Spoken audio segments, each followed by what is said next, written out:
Hey guys, welcome back to the channel. This is Gene from Square Helmet, and today I want to talk about my brand new bike, which is KTM 390 Adventure.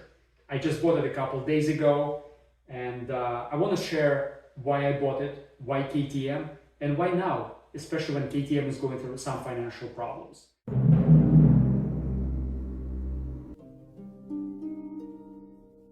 So I've been looking at this bike for a couple of years now. I like the adventure bike category, and I was actually thinking about buying a bike there, and this bike was at the top of my list. I think it's the best adventure bike out there for me, at least in my opinion. I'm going to put aside all the dual sport bikes and dual sport modified adventure bikes like Honda CRF 300L Rally, like some of the Suzuki DRZ, DR. I'm going to put them aside and just look at the adventure bike category as it is defined by bikes like BMW GS 1250.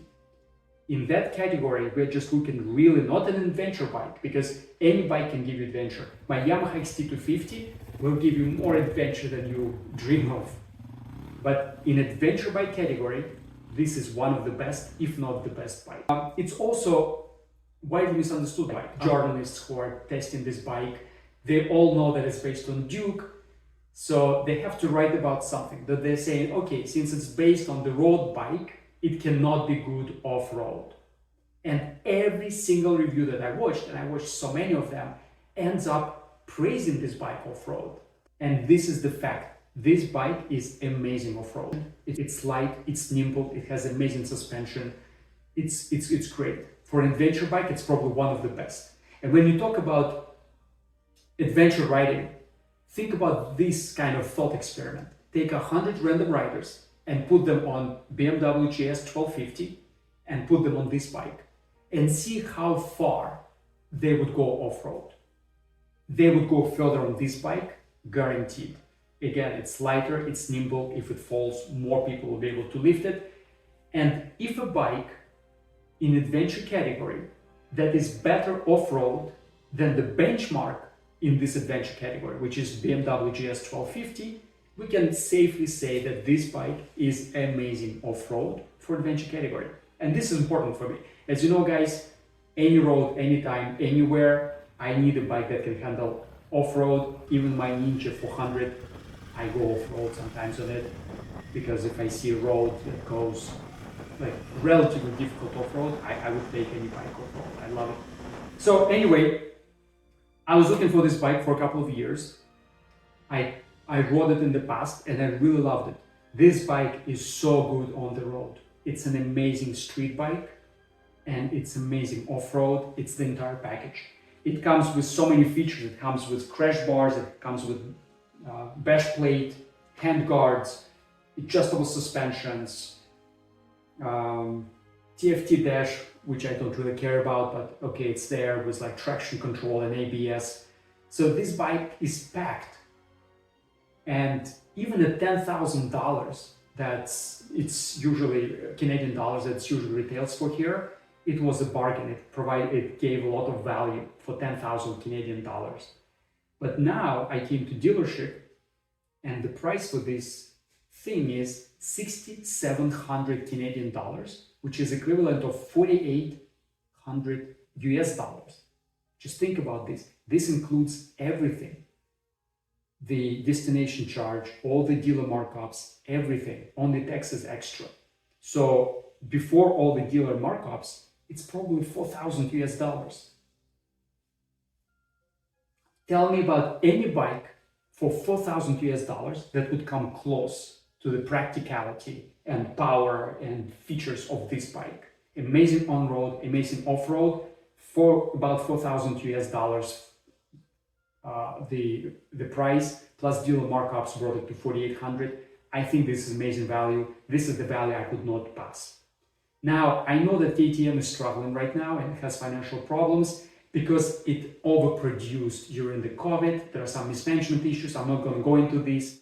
No, I don't think KTM is going anywhere. Too much brand value. Bajaj or somebody else is going to snap it. And still there was a concern. So I had to think and say, you know what, I am taking risk by going with KTM at this time, but it's a limited risk. I would not go for a big KTM as it's much bigger financial commitment. And if something breaks there, it's going to be like much harder to maintain. Also, I did my homework. I spoke with technicians at KTM dealerships asking what's happening with the bikes, how reliable they are, and how often they come for service. Not the salespeople, but really guys who are there in the nuts and bolts fixing. And they said that these bikes, smaller bikes, are as reliable as they get. This is not a new bike. It's been around for many years. Some of the initial problems and bugs have been fixed. Bigger bikes, 790, 890, camshaft problems, electronics problems, they told me quite a lot. So the guys were pretty honest, and again, they're not salespeople, they don't care. You just informally come talk to them, they will tell you what's going on. So they said, bigger bikes do have problems. Smaller bike, this one is super solid. Also checked user reviews, this is a solid bike, so I'm pretty excited about this. The next for me is to put the bash plate. This one is good, but for medium kind of off-road use. This is not good for heavy use, and I'm going to take it to heavy use off-road. Again, I plan to take it to the same places where I go by XT250, just see how far this bike will be able to go, because my feeling is it could go quite far. The ground clearance is not as high, so there are limitations, and I'm going to use it on standard tires. Maybe later I put knobbies, but I'm going to start with standard tires. But I think it will go far. Again, it's light, it's nimble. So pretty excited about this purchase. $4,800 US dollars, 6,700 Canadian out of the door. I think it's an amazing value. I couldn't pass it. I wanted to have KTM. This is the first KTM in my life, and I'm very excited about this one. Let me know what you think. Let me know if you think I made a mistake because of KTM financial situation, or do you think it's a good purchase? And if you were in the market for a small adventure bike, would you buy a KTM, brand new KTM 390 Adventure for $4,800 US dollars or 4,700 Canadian?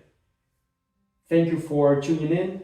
I'm going to post content about this one. You're going to recognize some of the places where I go, because it's going to be the same place where I go on Yamaha XT250. So stay tuned, subscribe if you haven't yet, and thank you for watching. See you in the next video.